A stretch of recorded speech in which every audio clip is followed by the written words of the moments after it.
Welcome. We are looking today at a character who is, well, instantly recognizable across the globe. Instantly. You just need to see that battered, slightly worn suitcase, a blue duffel coat, Right. and an absolute commitment to good manners. And, of course, a deep, unwavering love of marmalade. Can't forget the marmalade. We are, of course, talking about Paddington Bear. Today, we are going to fully unpack the history, the profound cultural impact, and the enduring legacy of this incredibly beloved fictional bear. And that focus is paramount. Our mission today is to deliberately step away from simply, summarizing the linear storyline of Paddington's adventures. Right, the A to B chaos. Exactly, which spans decades. Instead, we are conducting a thorough, analytical exploration of what this character means to millions of people globally, and particularly within the context of British identity. Okay. We're tracing his historical roots as really an immediate symbol of kindness and immigration, tracking his colossal effect on popular culture through various media, and examining his modern relevance as a potent ethical touchstone. Let's lay some groundwork then. For those who perhaps only know him from the recent critically acclaimed films, Paddington Bear was created by the British author Michael Bond, and he made his very first appearance on October 13th, 1958, in the book A Bear Called Paddington. And he is, to be specific, an anthropomorphized spectacled bear. The scientific name is Tremarctos ornatus. And he hails from darkest Peru, having been raised there by his Aunt Lucy. And those foundational visual details are not just quaint. They are iconic because they speak to this whole theme of travel and displacement. You have the old hat. The signature blue duffel coat, which suggests warmth, protection against a foreign climate. Right. And the sturdy suitcase. And, of course, that ever-present love of marmalade sandwiches. And Michael Bond was just relentlessly productive. The book series comprises 29 books that he penned himself. It concluded posthumously in 2018 with Paddington at St. Paul's, and the scope of this is genuinely staggering. We're talking over 30 million copies sold worldwide. 30 million. Translated into 30 languages across 70 different titles. This is truly a global phenomenon with deeply personal, very British roots. Okay, let's unpack this cultural foundation, starting right at the very beginning, the precise moment of inspiration. This is where those profound themes of identity, empathy, and acceptance really begin, which is exactly where the true meaning of the character lies. The origin story begins with the small, quiet, and singular moment. Michael Bond, while working as a BBC cameraman, was shopping in London on Christmas Eve in 1956. Right. He noticed a teddy bear sitting all alone on a shop shelf, and he purchased it. He later described it as looking rather forlorn. Just a small, personal, slightly impulsive purchase. Exactly. And that became the literal seed for this world-famous narrative of migration. And here is where the story connects that small, lonely teddy bear to massive, defining historical trauma. Bond was extremely explicit about the deeper inspiration behind Paddington's arrival in London. He was. It wasn't something added later. No. His imagination was fundamentally shaped by the powerful and unforgettable sight of child refugees. Specifically, two groups. Right. Both Jewish children arriving from continental Europe seeking safety, and also London children being evacuated to the relative safety of the countryside during World War II. That historical context is absolutely everything to understanding the bear's character. Those evacuee children, often sent far away from their parents to safety, frequently had luggage labels pinned to their coats. Detailing who they were, where they were going. Exactly. And that observation directly led to the famous, heartbreakingly simple note Paddington carries when he is found alone at the station. Please look after this bear. Thank you. It just encapsulates the profound vulnerability of displacement in a few words. It does. And Bond himself constantly reflected on that parallel of displacement. He stated clearly that Paddington, in a sense, was a refugee, and he commented with true empathy that there is no sadder sight than refugees. So this was not some retroactive academic interpretation added decades later. Not at all. It was central, it was intentional, and it was emotionally resonant right from the character's inception in the late 1950s. Precisely. The core image, a bear arriving alone, carrying only a single suitcase containing his few possessions and a label requesting help, is a direct, accessible analogy for childhood displacement and the need for immediate human kindness. It makes the abstract concept of being a refugee incredibly immediate and, well, tactile for a young reader. Before we move on, we have to pause on one small detail that significantly impacted the bear's identity. the geographical correction. Yes. Bond originally intended for Paddington to come from darkest Africa, which was a common, somewhat generic and colonial era descriptor. It was, but his agent rightly informed him that bears are not native to Africa. A rather important detail. A very important one, and that led to the change to Peru. Peru is the home of the spectacled bear, or the Andean bear, which is the only bear species native to South America. So this small detail, forced by accuracy, actually anchored the character to a very specific, real, and non-European origin point. It did. It reinforced the theme of the outsider seeking acceptance, making his Peruvian identity integral to his status as an immigrant in London. Let's turn now to the Brown family, who are, in essence, the agents of acceptance and integration in this story. They discover Paddington sitting patiently on his suitcase at Paddington railway station in London. And the naming of the character is a key moment in his adoption. When they ask for his name, the bear gives his original name in bear language, Which is a series of roars or growls, something the Brown children later describe as essentially unpronounceable. So the family names him Paddington, after the station where he was found. It symbolizes him shedding an identity that is functional only in his homeland and taking on a new geographical identity tethered to his new home in London. Yet, even as he integrates, his core traits remain distinct. He is always intensely polite, Very formal. addressing people as Mr., Mrs., or Miss, almost never by their first names. He's inherently kind-hearted and known for genuinely trying so hard to get things right. And it's this conflict between his intense effort to adhere to British manners and his natural accidental ability to cause chaos that really drives the humor in the narrative. It creates a brilliant tension. He embodies the ideal immigrant who attempts to assimilate by mastering the local customs, yet his innate foreignness or lack of context leads to mayhem. But the chaos is always innocent, never malicious. Never. Which allows the audience to immediately forgive him and sympathize with his struggle to understand the nuances of a foreign culture. And he also has a marvelous, quiet technique for enforcing manners on others. The hard stare. Yes, the hard stare, taught to him by his elderly Aunt Lucy. And it's reserved for those who incur his strong disapproval, those who are unkind, or those who simply forget their social graces. The hard stare is such an effective narrative device because it allows this inherently innocent character to wield subtle moral power against those who are unjust or unkind. Without ever resorting to aggression or breaking his own moral code. Exactly. The recipient, who is often Mr. Curry, becomes visibly flushed and embarrassed simply by the force of Paddington's disapproval.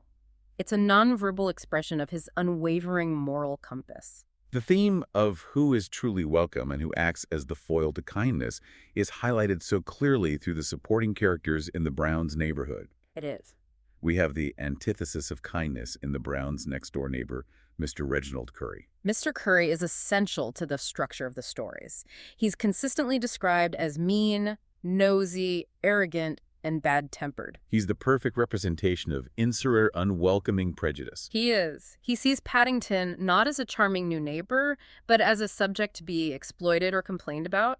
He frequently attempts to take advantage of the bear, Often hoping for free labor or a shared profit. which inevitably backfires. He is always the one receiving his comeuppance when Paddington's misadventures go awry, and the reader always feels he deserves it. And in complete contrast, the other key supporting character, Mr. Samuel Gruber, stands as a pillar of acceptance. And he brings the refugee theme full circle in a way that is profoundly moving when you know the backstory. Mr. Gruber is Paddington's best friend and mentor. He's the antique shop owner on Portobello Road. They share elevenses daily, a secondary mid-morning snack. Which involves deep conversation and simple outings. Mr. Gruber provides the historical and cultural context that Paddington needs to understand his new world. Exactly. And what's fascinating here, and what Michael Bond specifically emphasized, is that Mr. Gruber was modeled directly on Bond's first agent. And this agent was a German Jew who fled Germany during the rise of Nazism. Arriving in Britain with just a suitcase and $25 to his name. So that contextualizes their friendship beautifully. It means that within the tight microcosm of Windsor Gardens, you have Paddington, the spectacled bear refugee from Peru. Being mentored and deeply befriended by Mr. Gruber, an older Hungarian immigrant who understood the experience of displacement firsthand. Their relationship demonstrates the importance of mutual support, guidance, and shared experience for those adjusting to a new society. It provides a positive, powerful model of cross-cultural acceptance and community building. It proves that finding a new home isn't just about charity, but about deep, shared connection. That structural foundation of integrity, kindness, and the inherent refugee analogy is laid so perfectly in the books. It is. But that image of the bear in the duffel coat has exploded into a cultural phenomenon through merchandising and mass media.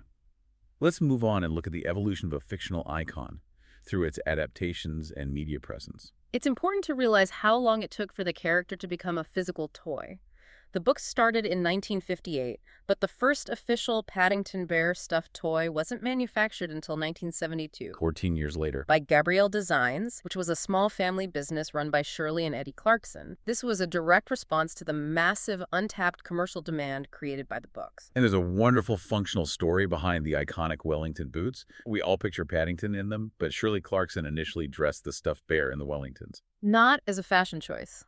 No, but specifically to help the stuffed toy stand upright. It was solving a manufacturing problem. This is a perfect example of merchandise feeding back into the fiction. While Paddington had received Wellingtons for Christmas in the 1964 book Paddington Marches On, the toy solidified them as a mandatory part of his official uniform. It's an interesting loop between the necessity of commercial design and the development of the fictional iconography.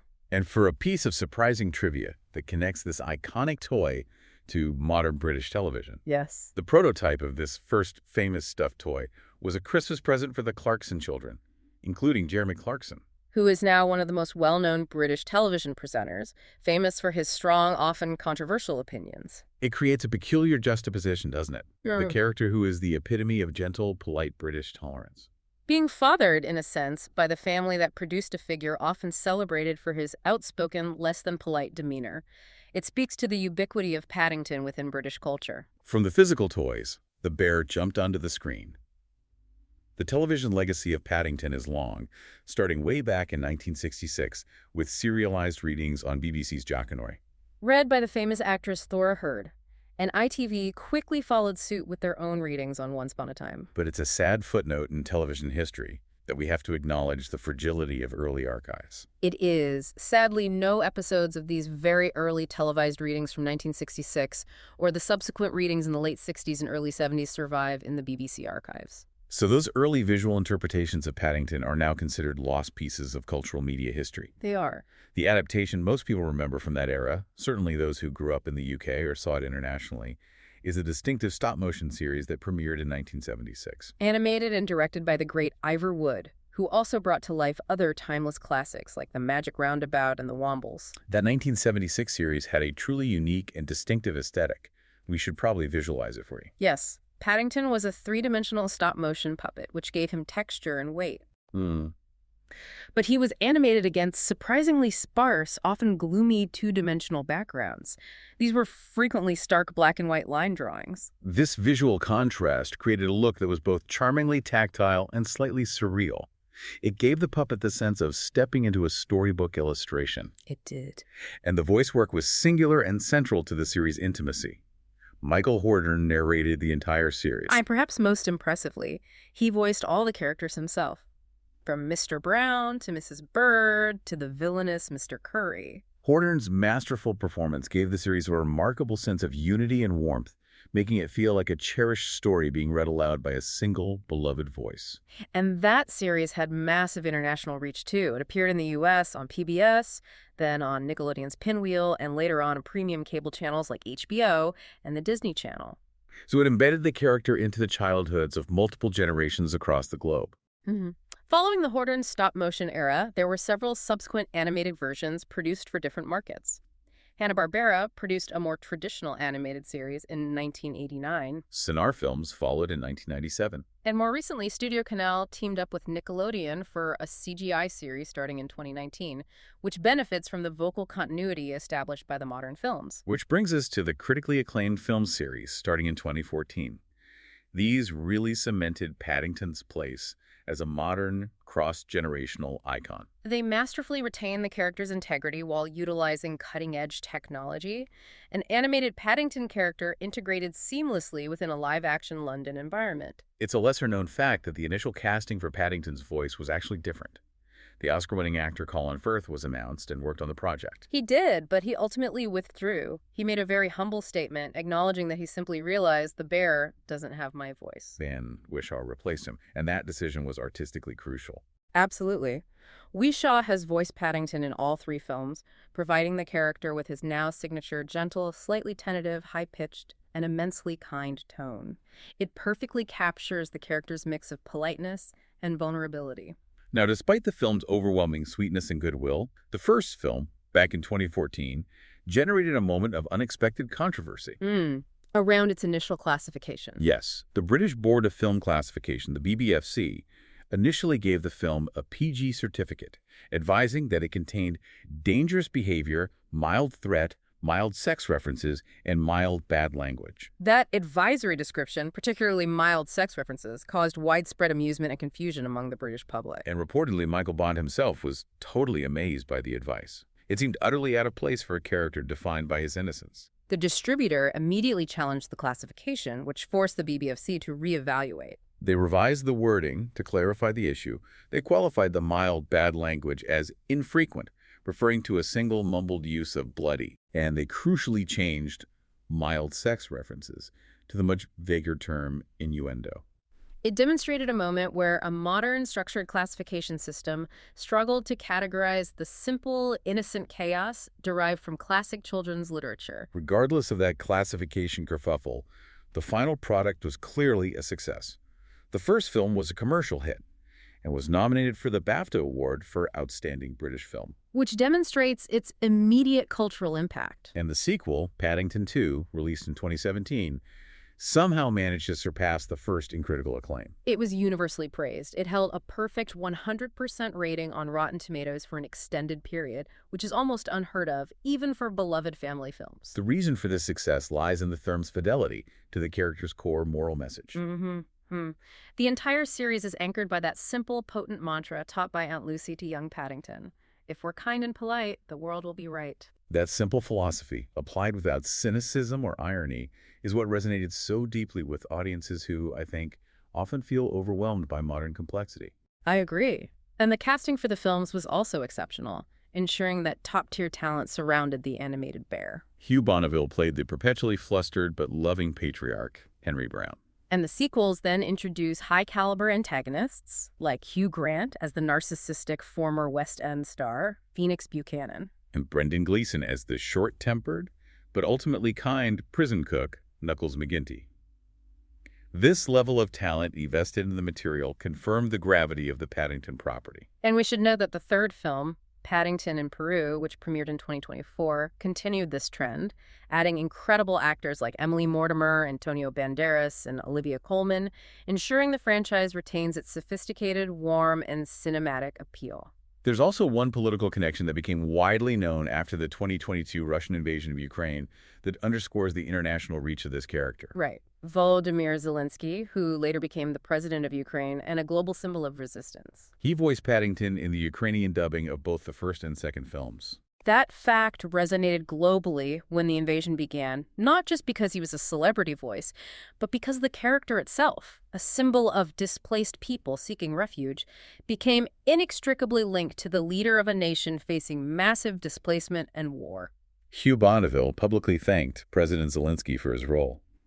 It turned a piece of cinematic trivia into a moment of international solidarity. The character truly has evolved from a children's book figure into a significant global icon, which brings us perfectly to our next section on his modern cultural imprint and real-world symbolism. Yes, Section 3, Cultural Imprint and Symbolism Today.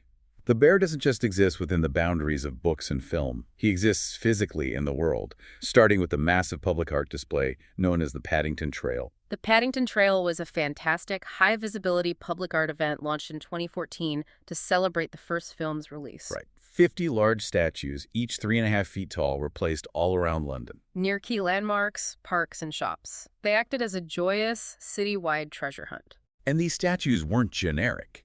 They were individually designed by various artists and celebrities, including high-profile names like Nicole Kidman, Emma Watson, and Hugh Bonneville. This collaboration ensured massive media attention and civic engagement. And crucially, this had a strong charitable underpinning. It connected the bear's spirit of kindness to real-world action.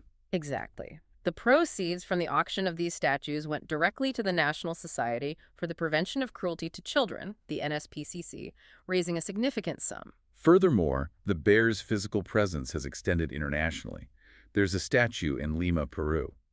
A statue donated by the British Embassy in Lima was unveiled in Parque Salazar, Miraflores, Lima, specifically celebrating cross-cultural links and acknowledging Paddington's Peruvian origin. Beyond statues, Paddington has received high official recognition in the UK. He's been featured on official British currency and stamps. Which places him squarely in the realm of national iconography. He first appeared on a Royal Mail first-class stamp way back in 1994, and again in the 2006 Animal Tales series.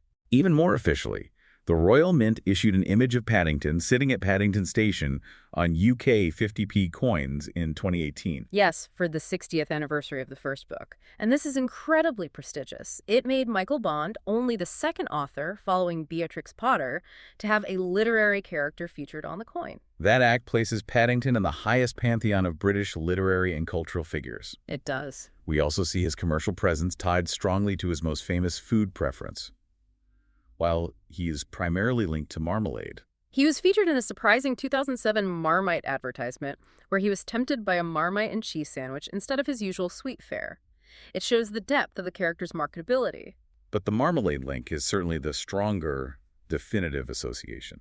His preference for marmalade sandwiches, sometimes stored under his hat for emergencies, led to him being used in marketing for Robertson's Golden Shred marmalades starting in 2010. Furthermore, he was central to the 2017 Marks & Spencer Christmas advertisement, where he charmingly mistook a petty criminal who was stealing gifts for Santa Claus and then helped the criminal return the stolen goods. The commercial narratives consistently reinforce the theme of innocent kindness conquering cynicism. This all culminates in perhaps the single most significant moment of cultural integration, one that involved the highest echelons of British life. The poignant and unexpected connection between Paddington and Queen Elizabeth II in 2022. This was not just a commercial appearance. It was a pivotal cultural moment. Paddington appeared in a pre-recorded comedy segment for the Platinum Party at the Palace on June 4, 2022. For the Queen's 70 years on the throne, the segment showed the Queen and Paddington sharing tea and, fittingly, marmalade sandwiches in one of the grand rooms of Buckingham Palace. And the scene was universally described as delightful and memorable. The Queen, famed for her discretion and formality, revealed to Paddington that she, too, kept a marmalade sandwich in her signature handbag for emergencies. They then shared a charming, coordinated moment, tapping their teacups to the beat of "We Will Rock You," right before Queen plus Adam Lambert performed the song live outside the palace. A perfect synthesis of formality and fun. And the poignancy of this moment became apparent just 3 months later. That sketch turned out to be one of the Queen's very last public appearances before her death in September 2022. And because of that shared moment of warmth, humor, and connection, Paddington Bear immediately became a major, profound symbol of national mourning. It was remarkable how quickly and naturally he assumed the role of an official-unofficial mascot for grief and comfort. Mourners left thousands of stuffed bears and, fittingly, marmalade sandwiches at memorials across the country. The sheer volume was staggering. The media also responded to this need for comfort. The BBC aired both Paddington films during the funeral weekend, underscoring his role as a source of gentle solace during a period of intense national emotion. The image of the bear, who was himself an innocent outsider welcomed into a new home, offering comfort, provided a powerful unifying narrative during that transition. And the legacy of that moment was cemented in action. Over 1,000 Paddington Bears and other teddy bears left as memorials at royal residences were collected by royal staff, Professionally claimed. and subsequently donated to Barnardo's Children's Services. This ensured that the symbol of kindness was immediately translated into an act of real-world charity, following the character's core ethos. Furthermore, the original sketch with the Queen was so powerful that it won the Memorable Moment Award at the 2023 BAFTA Television Awards. It confirmed its lasting impact on the collective consciousness. It showcases a character created as a wartime refugee analogy, seamlessly transforming into a unifying figure capable of comforting a nation in mourning. That power to unify and teach is really what brings us to our final section, the academic and social commentary regarding Paddington's deeper meaning and his role as a figure of otherness. When we look at the critical reception, even from the beginning, critics recognized his positive social role. The New York Times review of the first book, for instance, praised the welcoming nature of the Brown family. And noted Paddington's resemblance to a child trying to figure things out, making the books approachable and enjoyable for young readers. It was seen as charming, adventurous, and funny, but also fundamentally safe and moral. But scholars specializing in children's literature and culture have naturally gone deeper, analyzing Paddington's entrenched role as an immigrant figure. Yes, and focusing extensively on the concept of otherness. Angela Smith, a prominent scholar, noted that children could subtly learn about the complex political and psychological issues inherent in migration through the safety of the stories. She observes, however, that while Paddington is accepted, he ultimately enforces assimilation to the dominant culture to a degree. Meaning his path to acceptance involves mastering and adapting British ways, from tea rituals to social etiquette. This complexity is important. Kyle Grayson expanded on this idea, arguing that despite the specific negotiations of differences and the kindness he receives, Paddington still fundamentally remains in a somewhat precarious social position. He is still the outsider, whose often catastrophic mishaps like setting fire to the washing machine or flooding the house often stem from misunderstanding or misapplying social norms. Regardless of his good intentions, the threat of losing acceptance is always present, which keeps the reader sympathetic to his unique position. And this precariousness is why the character of Mr. Gruber is so essential to the overall message. Right. Lisa Dusenberry emphasized the positive counterpoint offered by Mr. Gruber, himself a Hungarian immigrant, who provides constant non-judgmental support and guides Paddington through his adjustment to the new society. Gruber acts as a necessary bridge and a resource, offering friendship that is rooted in a shared, intimate understanding of displacement. When you combine the character's foundational story, being a refugee analogy, with his unwavering commitment to his moral code, it's clear why industry leaders view him as such a powerful, positive symbol. Producers Sonia Friedman and Eliza Lumley articulated this perfectly. They noted that the magic of Paddington is that through his wide-eyed innocence, he sees the very best in humanity. Reminding us that love and kindness can triumph if we open our hearts and minds to one another. And that philosophy of kindness and tolerance is not just abstract literary theory, it is taken seriously in the real world. Actor Stephen Fry, who narrated some of the audiobooks, called Paddington a great British icon with his charm, humor, spirit of adventure, and generosity, placing him high among figures who define national character. This inherent moral weight meant that when two individuals, identified as two RAF engineers, vandalized and stole a Paddington statue in Newbury, Berkshire in March 2025, the incident generated outrage and carried far more symbolic significance than typical petty crime. it absolutely did. At their sentencing, the judge delivered a commentary that went far beyond the typical legal procedure, highlighting the character's profound societal importance. The judge explicitly noted that Paddington represents kindness, tolerance, and promotes integration and acceptance in our society. And stated clearly that the engineer's actions were the antithesis of everything Paddington stands for. That judicial statement truly captures the values Paddington embodies for the public consciousness. For a court of law to invoke a fictional bear as a standard for societal integration is rare and powerful. It confirms that he operates as a recognized public moral compass. The damage caused to that symbol of acceptance was rightly deemed regrettable and serious. So, if we synthesize this vast journey, we've traced Paddington from a small teddy bear bought on Christmas Eve, Inspired by the vulnerability of WWII evacuees, through a successful life in literature, media, and commerce, to becoming a national figure of solace shared with the monarchy. the lasting effect of his cultural footprint is immense. He began as a quiet analogy for the refugee experience, reflecting the displacement of war and migration. He evolved into a commercial and media giant, and yet, Through all the adaptations, he's maintained a simple, potent moral compass focused on politeness and uncompromising kindness. this deep, unwavering moral foundation allows him to be adopted across demographics and cultures, sustaining his enduring effect on British and global values of tolerance. Indeed.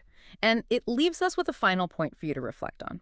Think about how many fictional characters are created to tell a specific story, and how few manage to transcend their narrative to become a universal, positive symbol that can simultaneously comfort a nation in mourning, encourage large-scale charity for children, and champion the fundamental values of tolerance and acceptance on an international scale. Leading, for instance, to a brand new musical, Paddington. the musical, premiering in London's West End in 2025. That is the definition of a lasting legacy. Thanks for listening.